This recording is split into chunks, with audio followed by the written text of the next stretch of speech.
the Zimbabwean president, Emmerson Mnangagwa's government has approved a proposed law that seeks to punish unpatriotic citizens as the 80-year-old ruler moves to silence critics and entrench the rule of law, or his rule of law. Now, soon after winning the disputed 2018 elections, President Mnangagwa promised a law that will punish Zimbabweans who lobby for sanctions against the country. The African Diaspora Global Network CEO, Dr. Vusumuzi Sibanda, joining me now to try and get to grips with what this Patriotic Act is about. Dr. Sibanda, good morning to you and thank you very much for your time. What do you understand the Patriotic Act to be about exactly? Good morning, Colin. Good morning to the listeners. I think the Patriotic, Act, bill, which has been incorporated into the Criminal Law Codification and Reform Act, Chapter 9 of Point 23 of 2004, basically, criminalizes any act that involves communicating to anyone or a government further, any information which may cause, disaffection or make people lose confidence or affect the economy negatively. So basically, what this act does is that it is actually saying that people cannot talk ill, of the government of Zimbabwe or bad or criticize it in any form or another. And so once this bill, as you correctly point out, it's a bill, it's a proposed law. Once it comes into force, what is your understanding of the enforcement measures? Because that perhaps is what needs to worry Zimbabweans more, given the events if we trace them back to 2008. Well, look, in fact, it is no longer a bill now. It has actually been incorporated into the, Criminal Law Act. So, it has become a criminal offense. So now what it means ideally is that anyone who obviously from now onwards, I suppose, who speaks to any foreign government or to any other person, because it does not only, speak to foreign governments, but to any other person or publishes information which is seen to be detrimental, to the economy of Zimbabwe or the running of, the country of Zimbabwe, that person is going to be indicted, in terms of, that piece of legislation, which I think, comes under, Section 31, of that particular act, which speaks to, publication of such information as, that information that may cause, people to lose confidence or, to, in a way affect it negatively in terms of its performance or the government doing its duties. So what that basically means is that at this stage, any Zimbabwean, inside Zimbabwe or outside Zimbabwe may not, engage with any other person. I suppose myself being a Zimbabwean, I am prohibited now, to obviously speak and say, I think that this law is draconian. I think that this law is in violation of Section 60 and 61 of the Constitution, which allows Zimbabweans to practice, freedom of their conscience, and freedom of speech. So it means that I am therefore in violation, of that particular provision.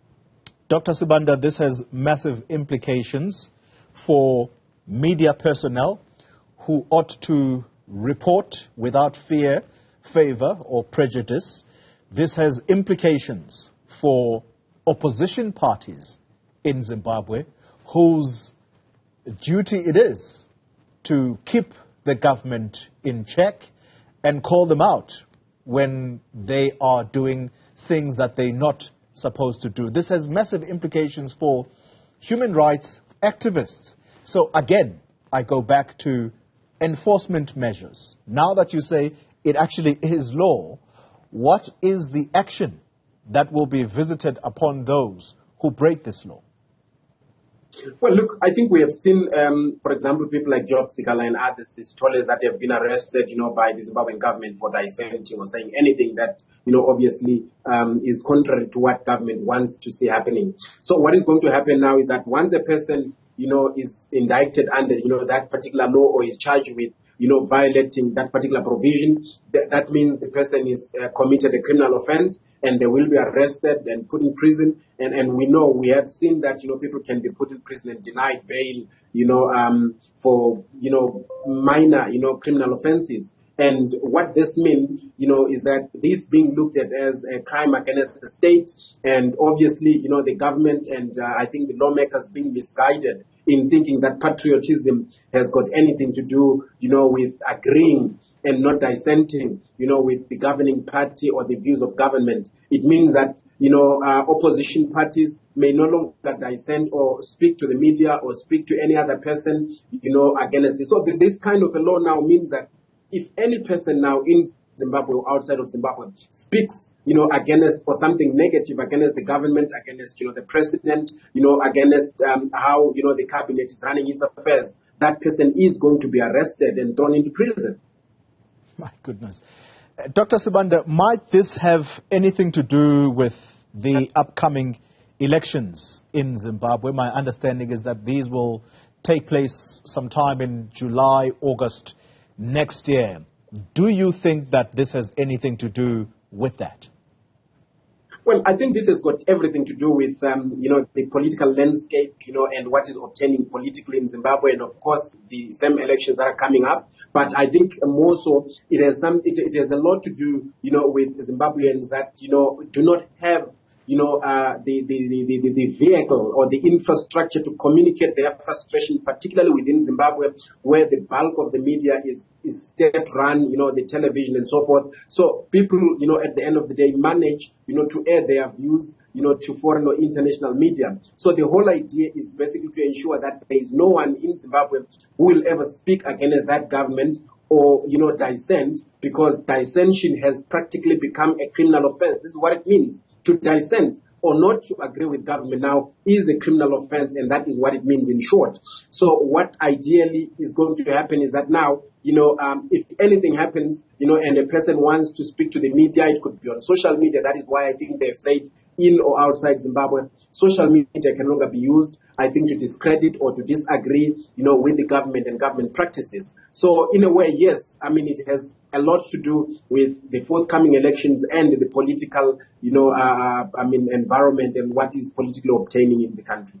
Final question to you, sir. Zimbabwe's neighbor, South Africa, its foreign policy outlook is premised on human rights. Do you think that governments such as that of South Africa, and I'm putting this question out to you perhaps to say the SADC region, I know that there are issues of sovereignty that we've got to think about, but how does a country like South Africa justify maintaining relations with a country, or with a government rather, whose laws are fast becoming draconian? Well, look, I think South Africa, the SADC and the AU have been very disappointing in dealing with, the draconian governments, and where human rights violations are very rife, in countries like Zimbabwe. South Africa has got many, bilateral trade agreements, and as a country, and not only even under SADC and the AU, we're talking about the free trade zone and all that. But what we see is that the countries like South Africa, even when they were chairing the AU and, in terms of SADC as well, have ignored and neglected their responsibility towards the ordinary, Zimbabwean people, to the extent that we have got massive outflows of people from countries like Zimbabwe into South Africa. And the government of South Africa has not been saying anything, and it keeps quiet, despite the fact that even in South Africa there is discontent among South Africans about Zimbabweans that are coming into South Africa in large numbers. So what you are seeing is that, the South African government would rather, have chaos, in terms of its immigration laws, rather than, go head to head with its counterparts and say, look, your human rights record is becoming very bad. There is a responsibility, in terms of the PEM, that is the promotion of, democracy and democratic, practices under, the AU, for all, governments to call out those that are acting in a manner that prejudices, the rights of, ordinary, citizens. But, South Africa, for example, which has such a beautiful constitution, which is premised on human rights and constitutionalism, has completely neglected and ignored, the plight of Zimbabweans. So unfortunately, there is very little to no hope that is expected to come, from South Africa, no from the SADC, no from, the AU to help the people of Zimbabweans. They probably would have to try and, challenge the same laws in a Zimbabwean court, which Zimbabwean court is again already, under the same government and is part and does not really form part of the trias politica in balancing, the Government Act and, the three arms of the state. But in any case, is now an extension of the executive. So it's a very, sad state of affairs that we see developing in Zimbabwe. And as you can see, since its introduction, we've had very little to no comment coming from the South African government. So nothing is expected of it. Dr. Vusumuzi Sibanda, let me thank you very much for your analysis of this situation. He's with the African Diaspora Global Network, a CEO there. It's a worrying situation indeed.